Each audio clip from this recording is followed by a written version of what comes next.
Thank you. So this next panel is going to be about how do we feed our children. And it's actually, nationwide, we understand that there's a major crisis, right? It's not okay to have a quarter to one half of all of our children suffering from chronic illness.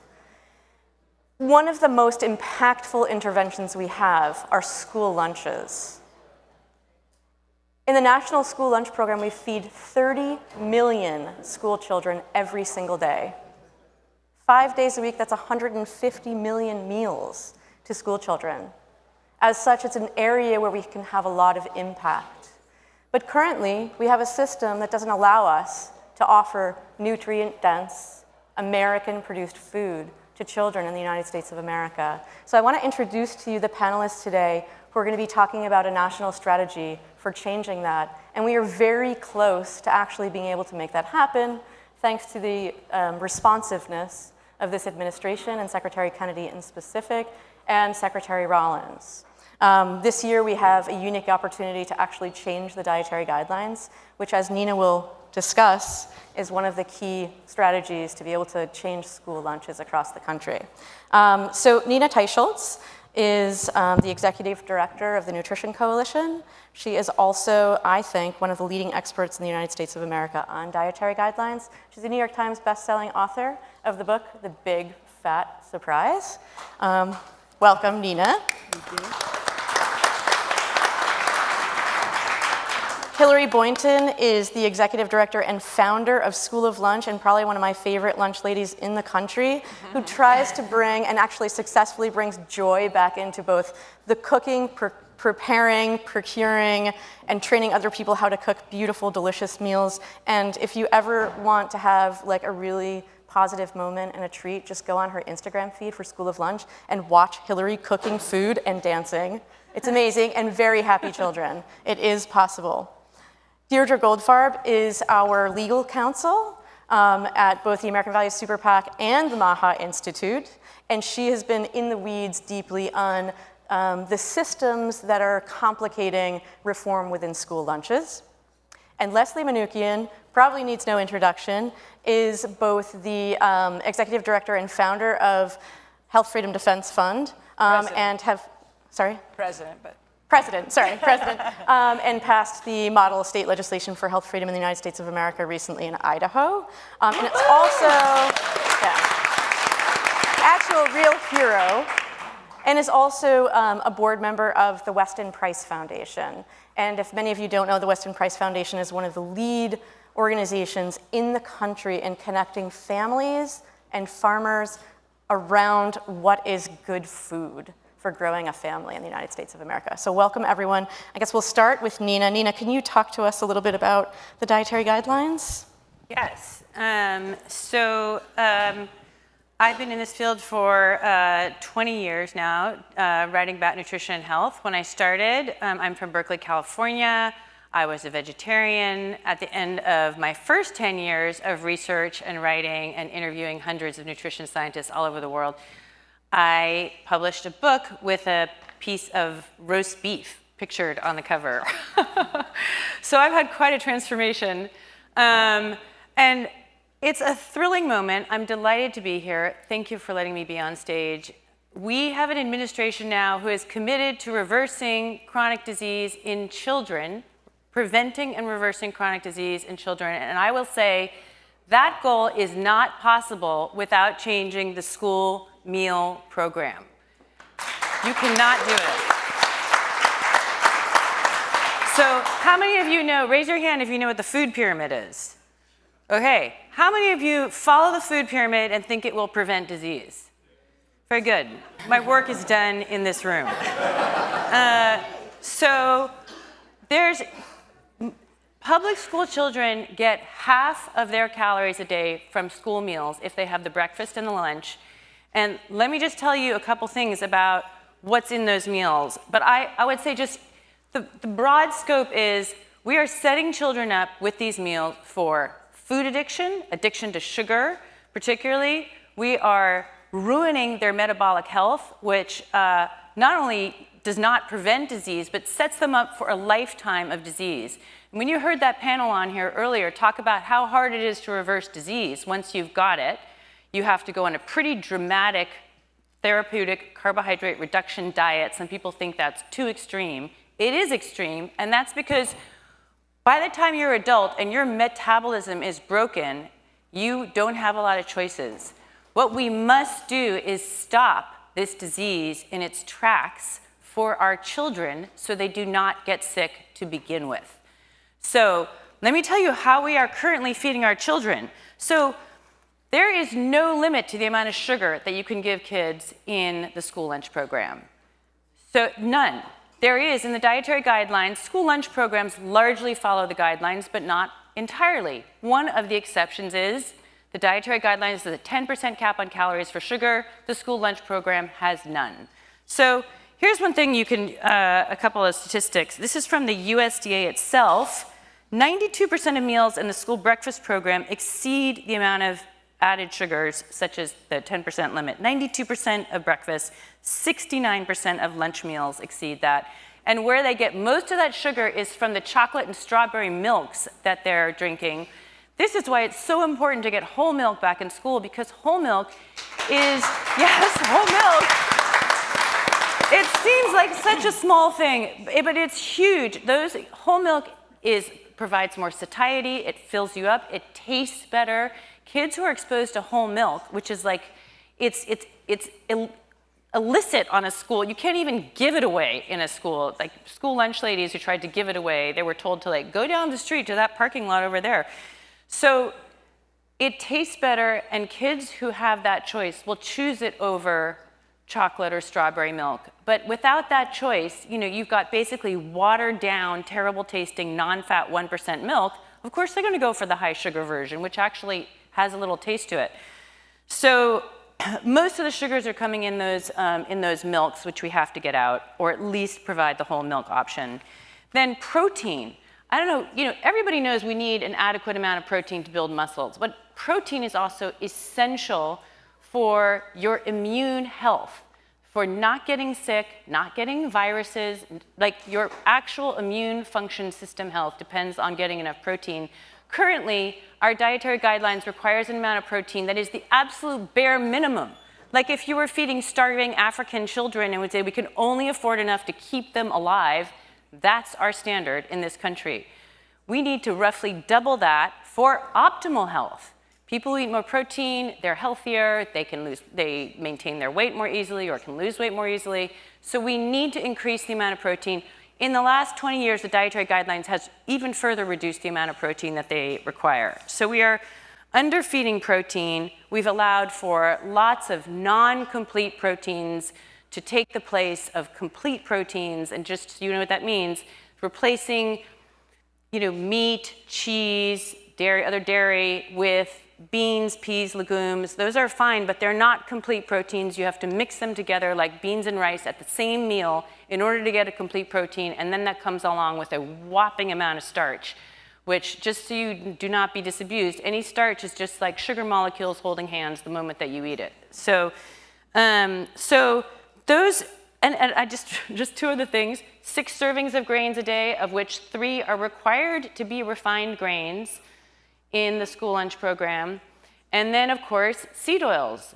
So no saturated fats, no butter, only margarine, soybean oil to cook everything in. I mean, in my book, I really pulled for the first time together all the work showing that seed oils oxidize easily, especially when heated, and how that drives inflammation and leads to all kinds of oxidation products and perioxidation products, some of which are known toxins.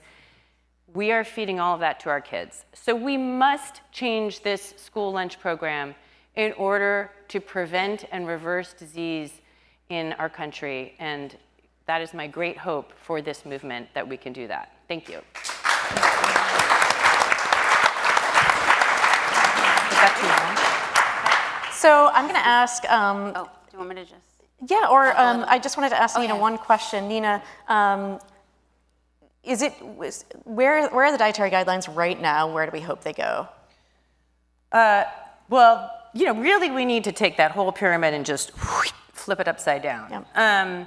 But The time schedule is, I think, not public knowledge.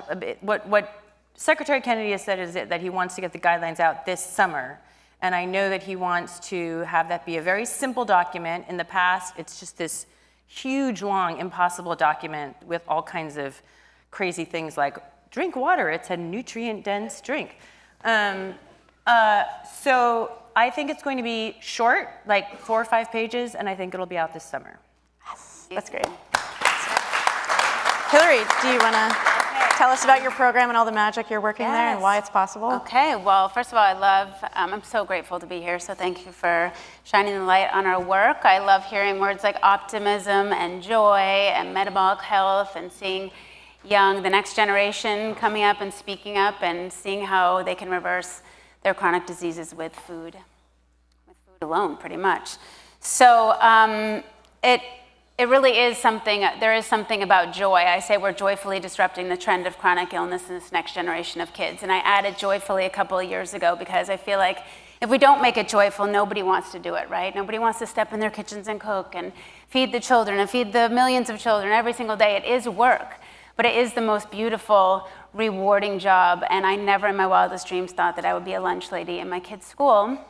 But here I am, and we're nearly a decade in to feeding kids nutrient-dense school lunches every day. And I'll just go back a little bit about my story. I was that kid that fell for the fat-free propaganda in the 90s in high school, and I thought fat was gonna make me fat and clog my arteries, and it was out with the bacon and eggs and in with the skim milk and the cereal, and I was very rigid about it for like 10 years.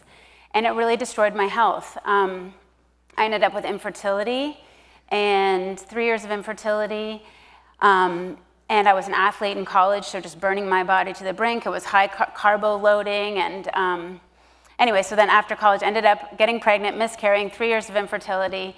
And I ended up with triplets through fertility treatments. And then boom, I had 2 more kids shortly thereafter. So I ended up with 5 kids under the age of 4.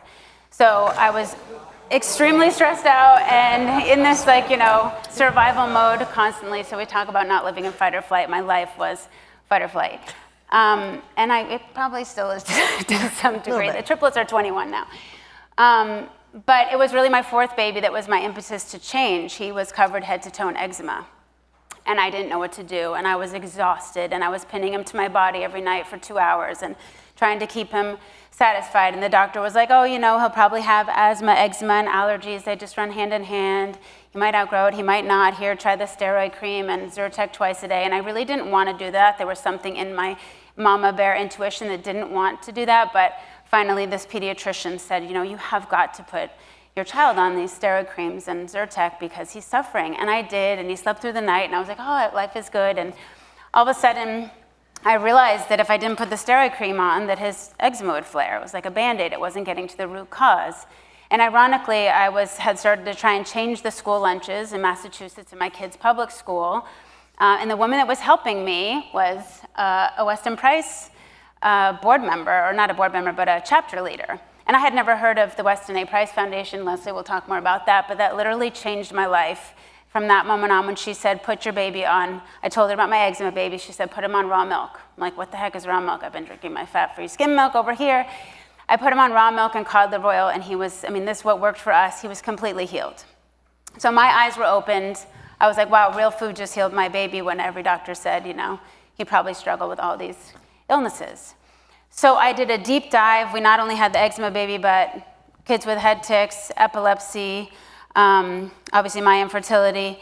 And then I ended up with a husband with cancer, a father with Alzheimer's. We were just kind of had a lot going on. Previous to the cancer diagnosis, I decided to try to heal my family and through the GAPS diet, which is the gut and psychology syndrome and the gut and physiology syndrome, a protocol developed by Dr. Natasha Campbell-McBride, who's a neurologist and a nutritionist in England. And so through healing the gut, you heal the brain, you heal the body. So I wrote a cookbook called the Heal Your Gut Cookbook. And then as I turned that over to the publisher, my husband was diagnosed with cancer, and that elevated our journey where we traveled across the country to California, where at this point I was full into feeding my kids this way every single day. 2 years on this protocol. We stumbled upon this nature-based school, and I had tried for several years in Massachusetts to change the public school lunches unsuccessfully. At this private school in Topanga, California, the school was very aligned with our food. that we were feeding, and then as the school grew, they outsourced the food.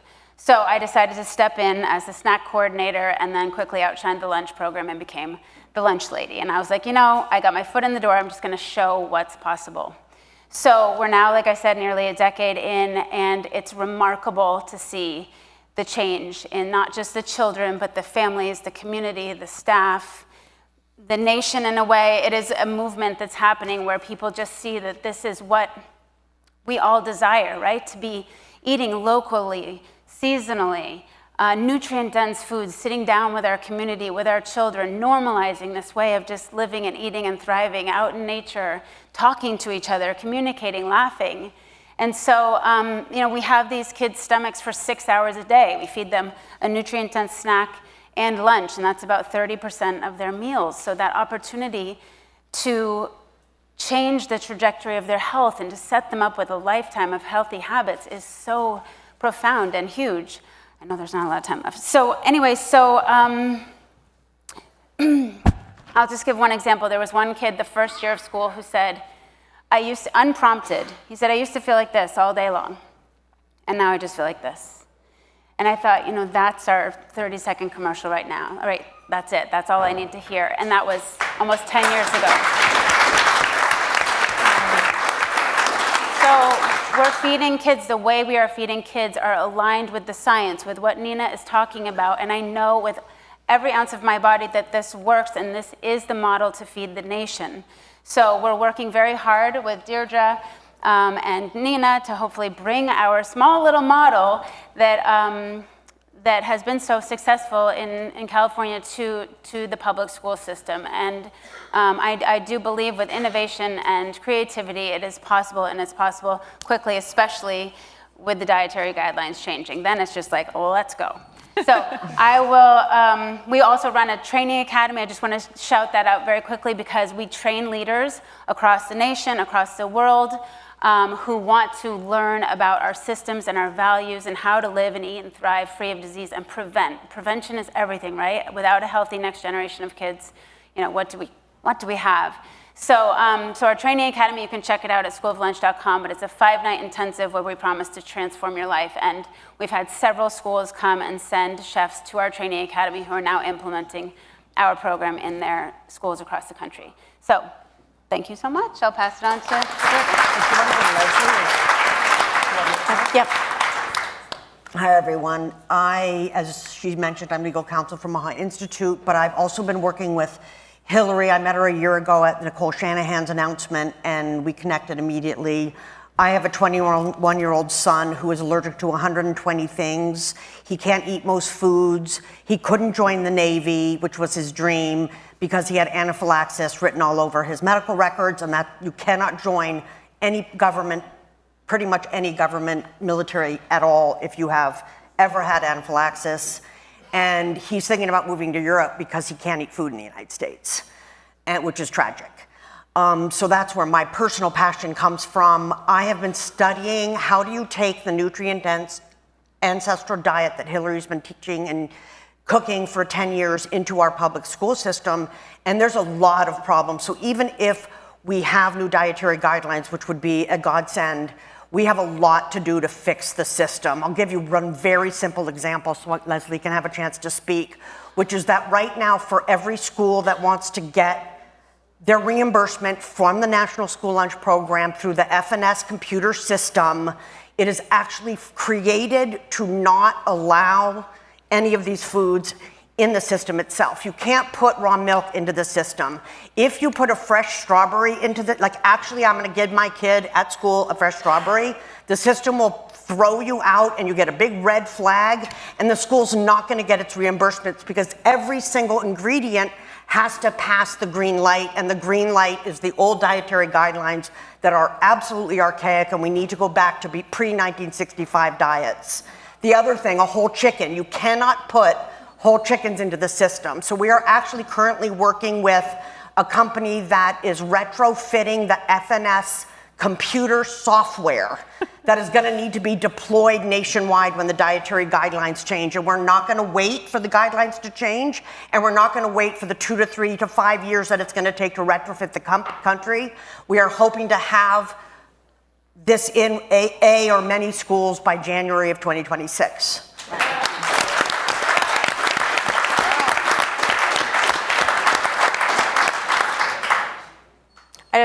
Leslie, yes. First, I just want to thank everyone here. I want to thank each of you for doing all the beautiful work that you're doing.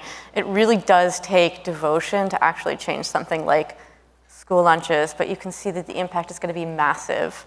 And I'm just so grateful for all of the work. Thank you. Leslie? So I'm on the board of the Weston Price Foundation, and for people who don't know, Dr. Weston A. Price was a dentist who was the head of what became the American Dental Association. It went on to become that. And he was a dentist in the early part of the 20th century who noticed that all of his patients were getting sick. They were having all sorts of issues. They had cavities, they had collapsed palates, narrowing of their faces, and he thought, there's something going wrong, but I don't know what it is, so I'm going to go and try and find people who are still manifesting perfect health. He traveled the world for the whole decade of the 1930s, and he studied quote unquote primitive people, meaning people who were cut off from what he called the foods of commerce. No white flour, no white sugar, no seed oils, none of this stuff that became so prevalent in the 1900s in the United States and Western Europe. And what he found was that these people didn't go to dentists, they didn't brush their teeth or floss, they didn't have any cavities. The women were able to have children without any complications. One family he studied, the woman literally birthed 25 children, an Inuit woman. I'm not saying that we necessarily want to replicate that, but my point is that they were so healthy and robust. They were also peaceable. They were peaceful, happy people. And what did they do? They ate, they prized saturated fat above all else. They prized raw food, fermented foods, properly prepared foods, all of these kinds of things that have been basically pasteurized or heated out or ultra heat treated or whatever out of our system. So Sally Fallon, who's the president and founder of the Weston A. Price Foundation, she dedicated her life to actually spreading the word of Dr. Weston A. Price. And we focus on educating mothers and fathers. We have 500 chapters around the world, the vast majority of those in the United States, but educating mothers and fathers in their communities and then connecting them with farmers in their communities so they can actually access good food. So it's this fantastic symbiotic relationship where the parents are being educated about what's good for their children, and then the farmers actually develop a marketplace for their food because there are more parents who are educated. And then they actually call on their schools as well. I actually worked with my school when my son was still in school to try and create a lunch program. And we did it, but one of the things that was shocking to me was the hurdle to actually get local food in. You can't. It's a royal pain to get local food. It's not allowed. So the hurdles, so many of these things are actually structural and they need to be torn down. And what thrills me about being alive today and right now in this moment, in this era, is that I grew up, once I realized the problem, I was a vegetarian for forever. When my son, until he was about 2.5 years old, I was giving him rice milk. I thought that was good for him. And then I discovered Sally Fallon's cookbook, Nourishing Traditions. And I thought, oh my gosh, I've been lied to my whole life. I've been lied to about saturated fat and cholesterol and the true origins of disease. And I just completely flipped everything on its head and started following the Weston Price diet. And what's so important about today is that we actually have people in positions of power who are going to restore our faith and the ability for us to actually believe that what they're saying is true. The food pyramid is the exact opposite, as Nina mentioned, of what we should be doing. We should be actually cultivating fermented foods, eating them and nurturing a diverse microbiome in our guts, and yet we're not doing that. We should be eating raw butter and raw cheese, and we're not doing that. We should be eating even raw meats and things like this. We're not eating organ meats. We're not eating superstar Jason Tatum, he ruptured his Achilles tendon the other night in the NBA playoffs. And what's happening? Why is this happening? Because we're not eating nose to tail. You need to eat cartilage and tendons, and those things actually break down in stews the way that we used to eat. Those nourish our body, keep our bones and our joints supple. And what's happening is, think about all the people getting knee replacements and hip replacements today. There's a reason for it. So the Weston Price Foundation is committed to furthering traditional diets, regenerative agriculture, we've been doing this for 25 years, the healing arts, and really helping to make our populace as healthy as possible, educating them so they make the best choices they can, and thank goodness we're now in a situation where we can actually see this being embraced at the upper echelons of power, and I'm just thrilled to be here to partner with all of you who are here trying to further this, and I'm just so grateful to the President and to all the secretaries who are trying to do this as well. It is absolutely an exhilarating time to be alive. Yes. Thank you.